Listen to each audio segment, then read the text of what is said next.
plein cœur d'Osaka, la métropole de 3 millions d'habitants, se trouve le quartier général de l'Azumagumi.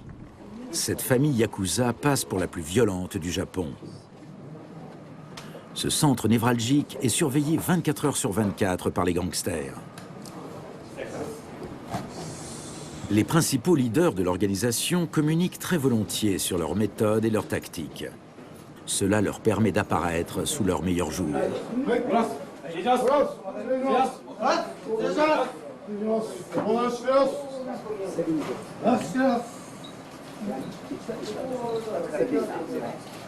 Ils sont polis et accueillants, des qualités qu'on leur a toujours concédées. L'Azumagumi publie régulièrement un journal qui s'adresse à ses membres et qu'on trouve dans tous les kiosques.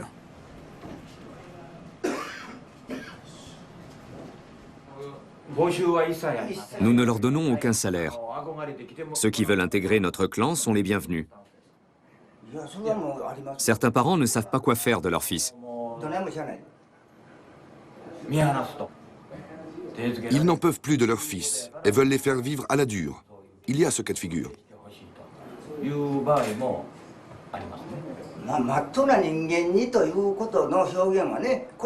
auraient voulu qu'ils deviennent des hommes sans histoire. Mais il n'est pas évident de définir ce que ça signifie. Le monde des Yakuza a un côté humain. Les parents veulent à tout prix que leur fils conserve ce côté humain, même si leurs activités ne sont pas honnêtes. Ils se considèrent comme les sauveurs des âmes perdues. Au Japon, il est facile de se perdre et de ne plus revenir sur le droit chemin. Il n'est pas donné à tout le monde de supporter la pression continuelle subie au travail. Certains n'y arrivent pas. Il est alors toujours possible de faire carrière chez les Yakuza.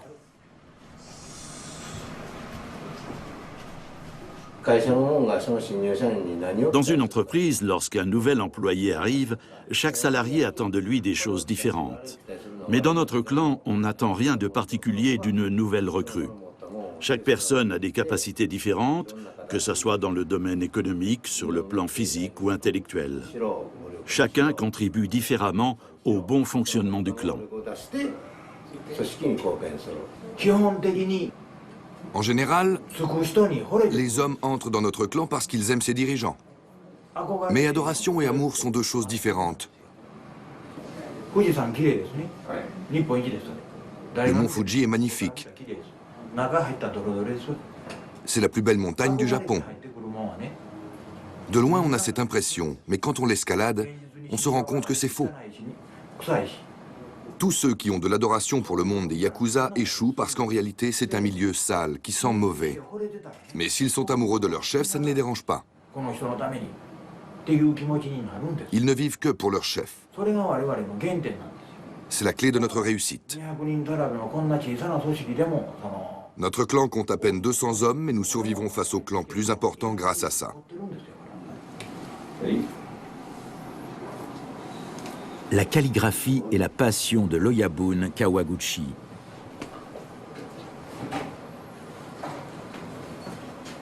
Il a découvert cet art lors de l'un de ses nombreux séjours en prison. Pour bien diriger la plume, la main ne doit pas trembler et il faut avoir les idées claires. Ce sont ces mêmes qualités que l'on attend d'un bon chef Yakuza.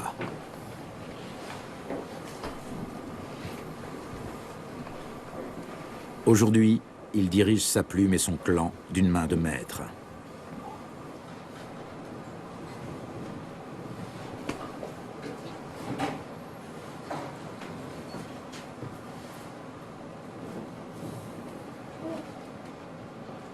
L'élément principal de son tatouage laisse augurer de sa force et de sa pondération.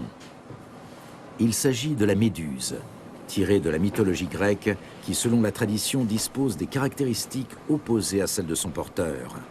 Furieuse, méchante et impulsive.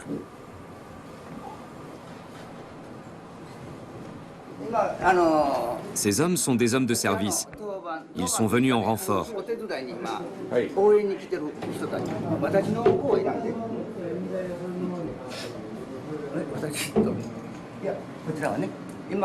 Sur leur chemise, c'est le nom d'un clan, un grand blason.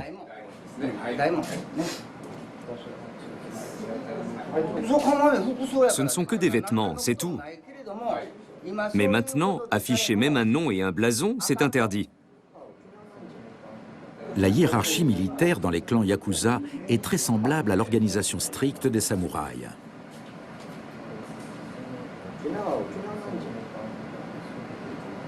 À la différence des guerriers antiques, chez les yakuza, seuls les hommes de rang inférieur portent l'uniforme. Le droit de choisir soi-même sa tenue se mérite.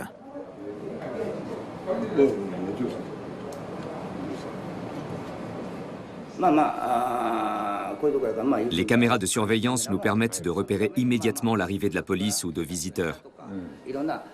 Cette pièce est blindée.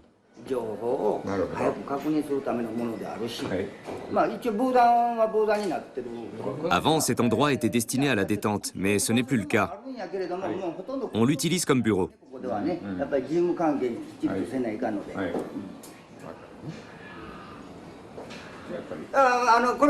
Ce jeu est là pour assurer une bonne entente générale. Ici, nous pouvons jouer ensemble. Les hommages aux anciens héros sont des éléments de décoration incontournables chez les criminels japonais, comme l'étalage de richesse et le luxe dans le bureau de l'Oyabun. Voilà mon tigre.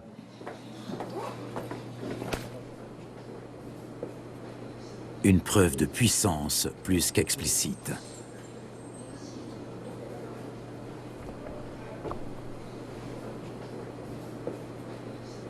De nombreux jeunes yakuza rêvent de s'asseoir un jour derrière un tel bureau. Dans ce monde, tout paraît possible. Mais ce genre de promotion ne concerne qu'une élite.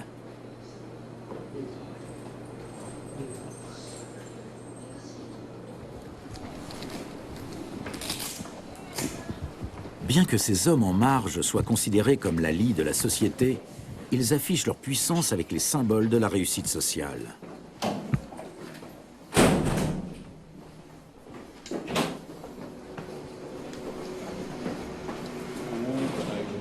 Pour les membres de l'Azumagumi, les valeurs traditionnelles semblent avoir moins d'importance. Ici, personne n'a honte de son statut de yakuza.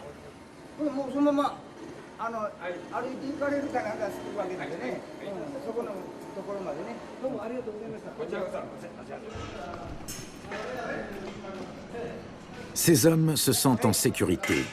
Ils sont dans leur ville et dans leur monde. Et selon eux, il n'y a pas de raison que ça change.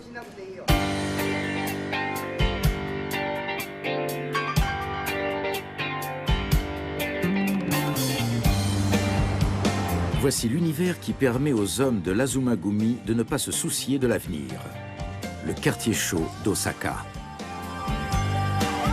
Ici, la moindre transaction est menée et contrôlée par les yakuza. L'industrie du sexe, de la pornographie et de la prostitution génère des milliards. Dans l'ombre, les bandes de yakuza ne manquent jamais de prendre leur part. Un marché lucratif que les aimables membres de l'Azumagumi ont souvent dû défendre au prix de guerres entre gangs. C'est par ces mêmes méthodes qu'ils ont chassé le plus grand groupe yakuza japonais du quartier. Le Yamaguchi-gumi a dû se résigner et quitter le quartier chaud d'Osaka.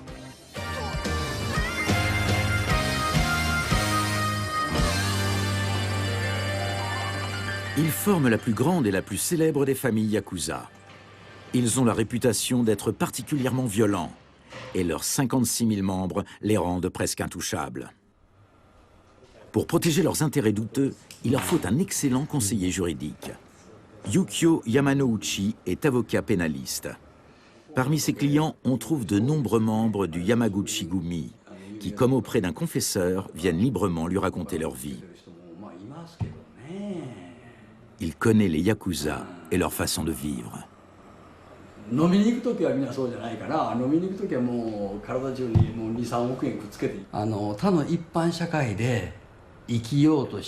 Si je résume la situation, les hommes qui choisissent de vivre dans le monde des yakuza ne peuvent pas s'entendre avec les gens ordinaires.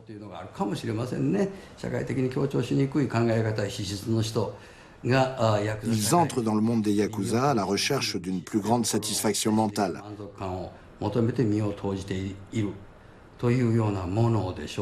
Les Yakuza travaillent dans la restauration, les bars, l'industrie du sexe, la construction immobilière ou la vente de terrain.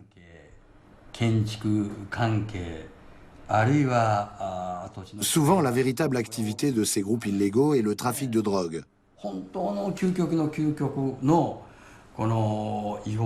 Mais au Japon, les Yakuza ne veulent plus ça.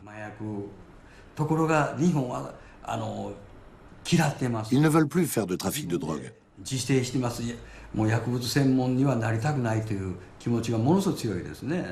Sa connaissance profonde de ce qui reste pour la majorité des Japonais une société refermée sur elle-même a inspiré ses romans à Yukio Yamanouchi. Plusieurs ont été adaptés au cinéma avec succès et sont devenus des films cultes.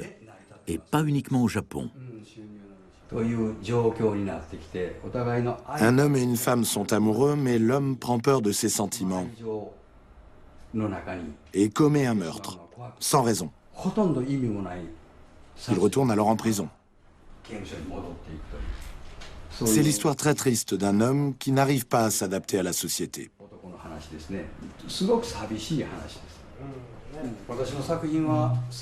Mes histoires se terminent toujours mal. Il n'y a jamais de happy end.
Tuer quelqu'un est la tâche la plus difficile des Yakuza.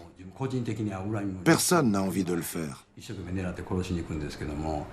Ils doivent tuer des gens alors qu'ils n'ont envers eux ni rancœur ni haine. Alors pourquoi agissent-ils ainsi?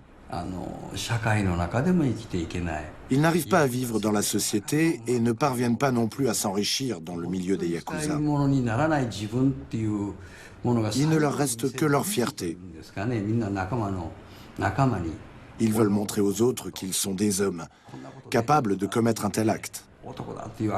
Pour exister, par fierté, ils gâchent leur vie et se sacrifient.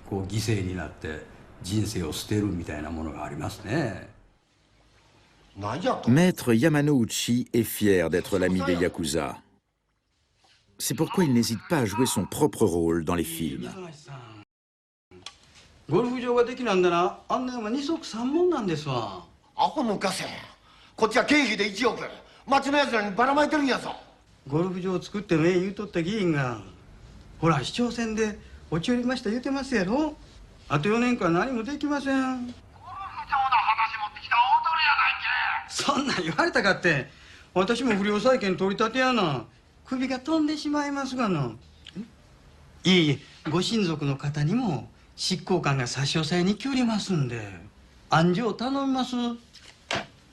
Même si les films restent purement fictionnels, ils sont parfois terriblement proches de la réalité.